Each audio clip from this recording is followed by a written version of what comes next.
De nada nos sirve lamentarnos por los tiempos en que vivimos. Lo mejor es intentar remediarlos. Thomas Carlyle. Amigos, amigas, bienvenidos a una emisión más de Tungurahua tiene la palabra. Como siempre, les saluda Betty Carrillo en nuestra rendición de cuentas semanal sobre lo que hemos realizado en la Asamblea Nacional y también dentro del territorio. En esta semana tenemos importantes cosas que contarles, empezando por una ley de ordenamiento territorial que de hecho lo que procura es mejorar las relaciones fundamentalmente con los municipios. También hemos tratado en la Asamblea Nacional, en segundo debate que será presentado al presidente de la República, la ley económica urgente enviada por el Ejecutivo y que fue producto de la necesidad que se dio a raíz del terremoto del 16 de abril del presente año. Esta ley que busca la solidaridad y la participación ciudadana para precisamente sacar adelante a las provincias afectadas de Manabí y de Esmeraldas.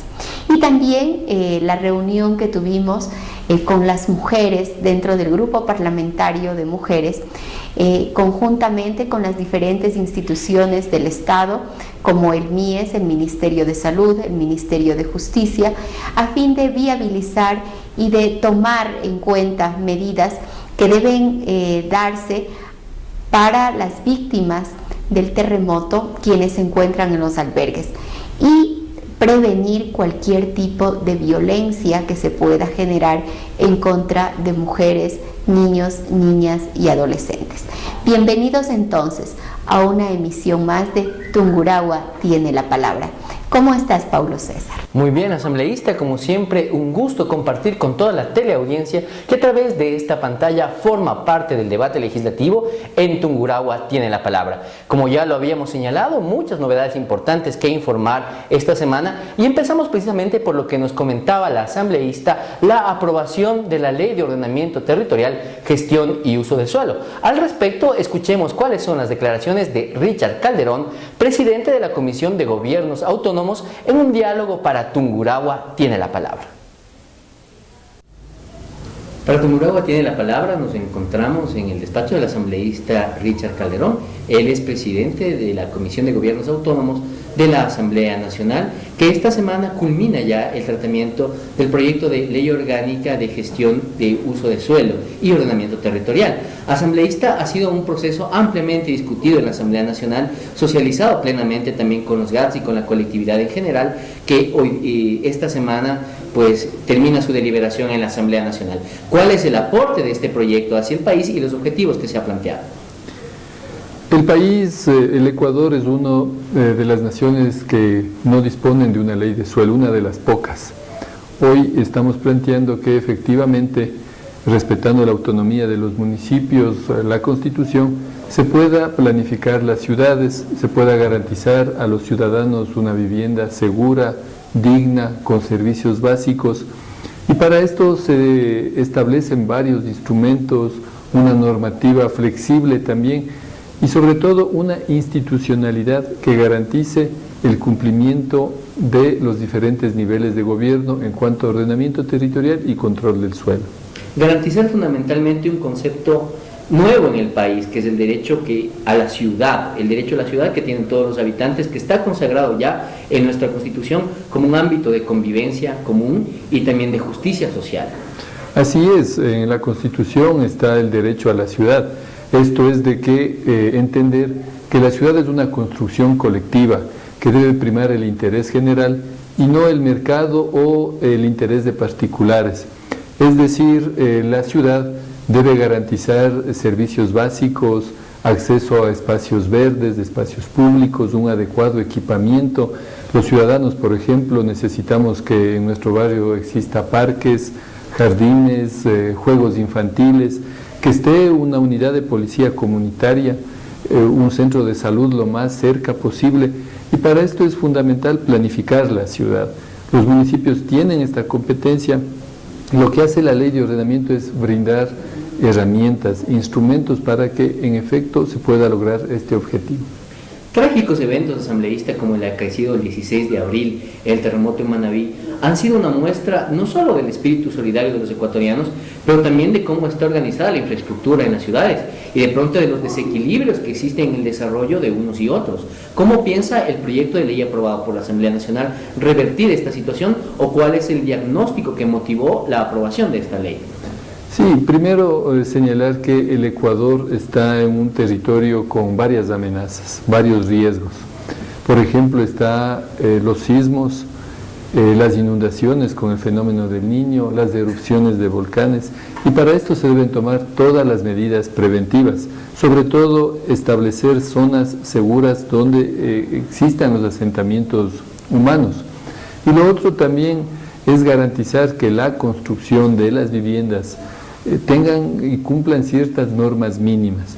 Para esto la ley prevé un consejo técnico que emita parámetros generales técnicos para que puedan ser aplicados por los ciudadanos y controlados por los municipios. Asambleísta, tal vez uno de los defectos en la planificación de la política nacional es que todo se hacía desde el ámbito de lo local, es decir, tratando de reivindicar para el territorio propio y bueno, con justo derecho, mejores condiciones de vida. Pero no hemos tenido como tal un proyecto nacional de desarrollo.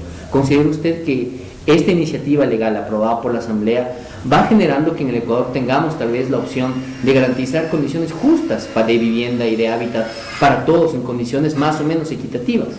Sí, uno de los problemas es de que no existe esa adecuada articulación entre los planes nacionales, provinciales, municipales y parroquiales, cuando el ordenamiento es una competencia de todos los niveles del Estado.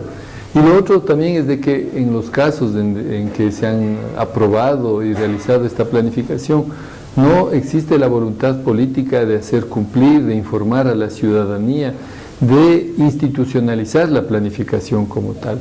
Hoy la ley prevé sanciones cuando los municipios que luego de aprobar por autonomía sus planes con sus consejos municipales no cumplen con lo que establece este proyecto de ley. Se genera una nueva institucionalidad, que es lo que va a hacer la misma, un control, una vigilancia sobre las labores de los GACS, de pronto una articulación, o como usted dice, intervendrá también en multas, sanciones, ¿sobre qué ámbitos? Sí, lamentablemente las normas de construcción, por ejemplo, están ya promulgadas y existe en el Código Orgánico de Organización Territorial COTAD la obligatoriedad de que los municipios hagan cumplir a quienes solicitan un permiso de construcción, pero en la práctica hemos notado que no hay esa responsabilidad. Es por eso que en un caso de que a pesar de tener todas las herramientas, la normativa, no se cumpla, ahí vienen las sanciones por parte de la superintendencia. ¿Cuáles son las implicaciones que esta nueva institucionalidad tiene sobre la autonomía de los GACS, que también está constitucionalmente garantizada? Sí, la autonomía no exime de controles. Los municipios van a seguir aprobando sus planes, van a seguir ejerciendo su competencia de control y uso de suelo de manera autónoma, pero tienen que responder y garantizar su fiel cumplimiento, porque está en juego la vida de la ciudadanía. Entonces, para nada, el mismo COTAD en su artículo 5 dice claramente que el ejercicio pleno de la autonomía no les exime de controles de organismos nacionales, como en este caso la Superintendencia de Ordenamiento. Podríamos entender que el ordenamiento territorial se va configurando como la expresión colectiva y tangible del buen vivir. ¿En qué manera aporta la ley a lograr este objetivo?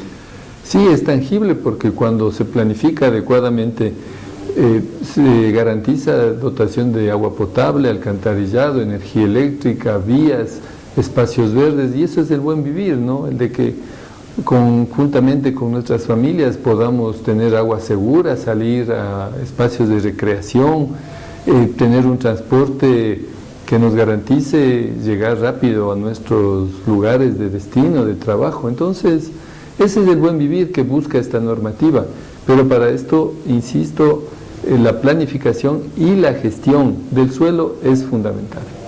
Las normas no cambiarán la realidad solamente con la expedición en el registro oficial. Se necesita también trabajar con las entidades encargadas de aplicar. ¿Cuál es el desafío para los GACS el pedido, las necesidades que van a tener que enfrentar ellos de aquí en adelante una vez promulgada esta ley.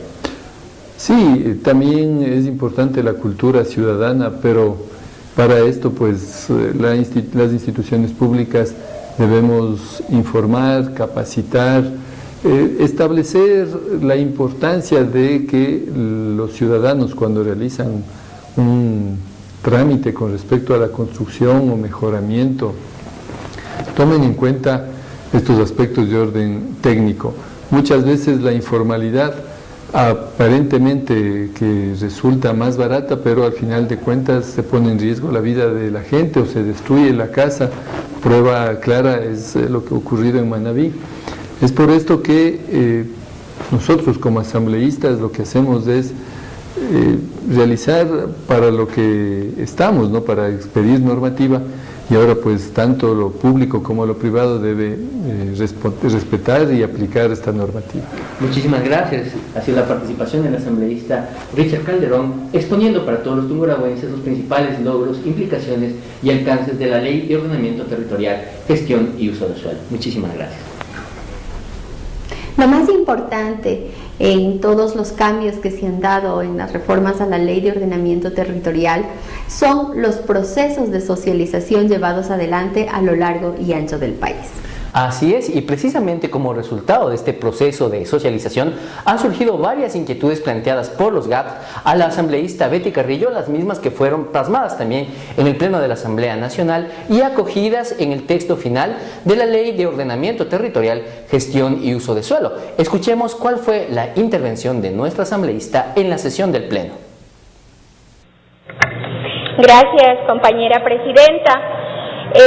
Primero que nada quiero agradecer a la comisión por la apertura que ha tenido, ya que el 8 de junio del 2015 se realizó una reunión en coordinación con el alcalde de Baños de Agua Santa, Marlon Guevara, quien en ese momento era presidente de la Regional 3 de todos los municipios, para hacer un taller de socialización y discusión de las reformas a la Ley del Sistema Nacional de Contratación Pública y la Ley de Ordenamiento Territorial, Uso y Gestión del Suelo. En este evento participó en delegación de la comisión la compañera Paola Pavón, quien era parte de la comisión, y de hecho las observaciones que se recogieron de todos los alcaldes y procuradores síndicos de las provincias de Cotopaxi, Pastaza, Chimborazo y Tungurahua, quienes trabajamos en mesas de trabajo, han sido acogidas. Temas que tienen relación, como por ejemplo a la integración dentro de este equipo técnico de un representante de los gobiernos autónomos descentralizados. El requerimiento que hacían los alcaldes era que efectivamente tiene que estar validado. Considero muy adecuada la ampliación y la propuesta que hace la compañera Jimena Ponce en relación a que debe existir un equilibrio y que deben estar involucrados los actores directos como son los alcaldes. De igual manera, se acogió el hecho de que las sanciones que se les dan a los alcaldes sean proporcionales, y esto ha sido debidamente acogido dentro del artículo 116, antes denominado artículo 111. Sin embargo, solicito, señor presidente de la comisión, que de igual manera se acoja el requerimiento de todos los alcaldes de la región central, y que lo hicieron con respecto al artículo 5, que tiene relación a que se debe igualar a lo tipificado en la Constitución en el sentido del artículo 31, que habla sobre el ejercicio pleno de la ciudadanía que asegure la dignidad y el bienestar colectivo de los habitantes de la ciudad en condiciones de igualdad y justicia social, que se aumente la característica de justicia social para que vaya concordante con la Constitución. En cuanto al artículo 84, que habla sobre las viviendas de interés social, Nosotros proponemos, acogiendo el pedido de los alcaldes de la región central, que se defina lo que significa población beneficiaria de interés social y que se articule no solamente como habla el artículo 84. Intensa actividad en el legislativo, que también deliberó sobre el proyecto de corresponsabilidad ciudadana y solidaridad para atender las afectaciones del terremoto producido este 16 de abril. Precisamente sobre ello, doctora, ¿cuáles fueron las principales incidencias en el Pleno? Bueno, fue una reunión bastante larga que empezó a las 8:30 de la mañana hasta las 3 de la tarde, en donde realmente se acogió varios de los criterios presentados por las y los asambleístas del país. Creo que esto es fundamental y eso evidencia el hecho de que no todo lo que llega del Ejecutivo sale exactamente igual, sino que más bien los procesos, la interrelación con la ciudadanía, los diferentes criterios que se han dado son tomados en cuenta dentro de la Asamblea Nacional. Y nosotros ahora le hemos entregado al país una ley absolutamente solidaria, que sí, necesita esa corresponsabilidad ciudadana, necesita el apoyo de todos los ecuatorianos, necesita un contingente, sobre todo de aquellas personas que tienen la posibilidad de entregar. Y qué afortunados son todos aquellos que tienen la posibilidad de poner un granito de arena para la reconstrucción de las provincias, fundamentalmente de Manabí y de Esmeraldas, pero que dentro del proyecto de ley se ha especificado claramente de que los gobiernos autónomos descentralizados tienen la posibilidad de incluir dentro de sus propuestas, dentro de su corresponsabilidad también de legisladores, por ejemplo, si es que hay una zona afectada en un territorio determinado, exonerar de los impuestos. O sea, cada localidad podrá también ir tomando medidas en el caso de que exista una zona de desastre en su territorio. También es importante recalcar que para estar acorde a la ley aprobada anteriormente, también enviada como económica urgente, todas aquellas personas que utilicen el dinero electrónico pues pagarán solamente el 10% del IVA, ni el 12 ni el 14, sino el 10% del IVA. Creo que es importante escuchar cuáles han sido los principales cambios que se ha dado al proyecto de ley entregado como económico urgente y que será enviado de manera inmediata al presidente de la República para su veto. Desde luego, las acciones que emprendamos como país para poder responder a los desafíos que han surgido a través del proceso de recuperación del sismo que enfrentamos el 16 de abril tienen que provenir de todos los sectores, del legislativo, de las políticas públicas, de la colaboración de la sociedad civil y del Parlamento también, por supuesto. Pero al hacerlo no se debe olvidar algo muy importante, que es atender las necesidades de la población en mayor situación de vulnerabilidad. Y por ello, en la Asamblea Nacional, el Grupo Parlamentario por la Defensa de los Derechos de las Mujeres, del cual forma parte nuestra asambleísta, la doctora Betty Carrillo, organizó un evento titulado Prevención de Violencia de Género en Zonas de Desastre. Escuchemos las declaraciones de Moni Pisani en representación de ONU Mujeres, quien estuvo presente en este evento.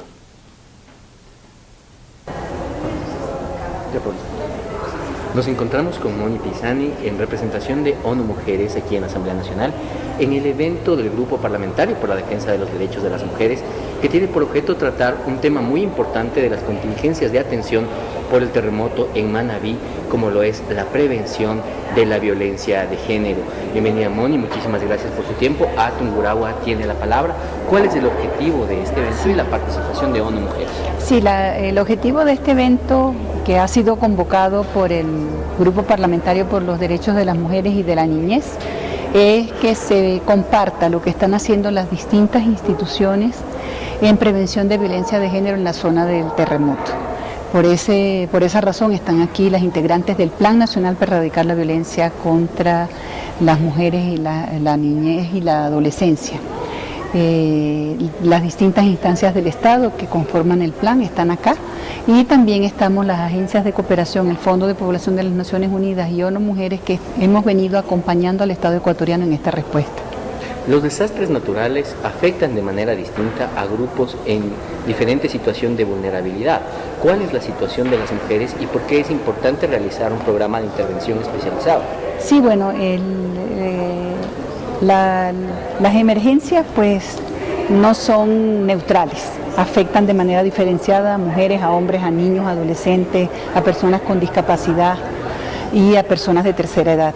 En el caso particular de las mujeres, lo que nos dice la experiencia es que generalmente se exacerba el tema de la violencia contra la mujer. Entonces, lo que ha hecho el Estado ecuatoriano es acciones de prevención para evitar que ocurran situaciones de violencia en los refugios y en los albergues. Porque lo que se busca es que el Ecuador sea un modelo de respuesta humanitaria sin violencia contra la mujer. ¿Y cuál es el papel de la población femenina en las labores de reconstrucción y la inclusión de esta perspectiva también en los presupuestos y en los planes de acción? Nosotros, por nuestra parte, como mujeres, hemos venido promoviendo el que las mujeres se incorporen desde la recolección de escombros, porque pensamos que es una oportunidad para que las mujeres, que el 40% de las mujeres en la zona del terremoto, previo al terremoto, no tenían ingresos propios. Entonces nosotros vemos la etapa de reconstrucción como una oportunidad para mejorar las condiciones económicas de las mujeres de la región. Efectivamente, un desastre natural muestra cuáles son las situaciones en un territorio que haya vivenciado la discriminación, pero ¿cómo se puede hacer para que esta catástrofe abra las puertas también a una nueva manera de ver las relaciones de género? Claro, hay que cambiar precisamente, hay que aprovechar la etapa de reconstrucción para que se visibilice el rol tan importante que las mujeres juegan en la reconstrucción por una parte.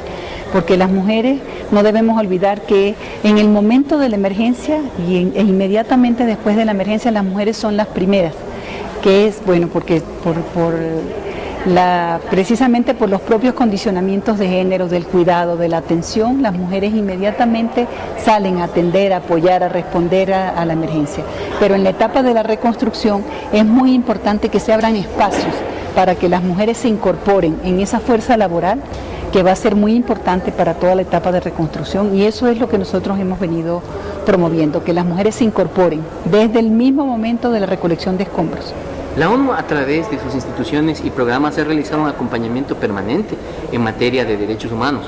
¿Cuál va a ser su intervención o el aporte en la contingencia del terremoto, o tal vez las líneas de crédito o financiamiento que podrían aportarse? Sí, bueno, nosotros hemos venido por solicitud del Estado ecuatoriano, hemos venido capacitando en prevención de violencia de género a policías y militares que están en la zona del desastre, ¿no? Esto es una solicitud del Estado ecuatoriano.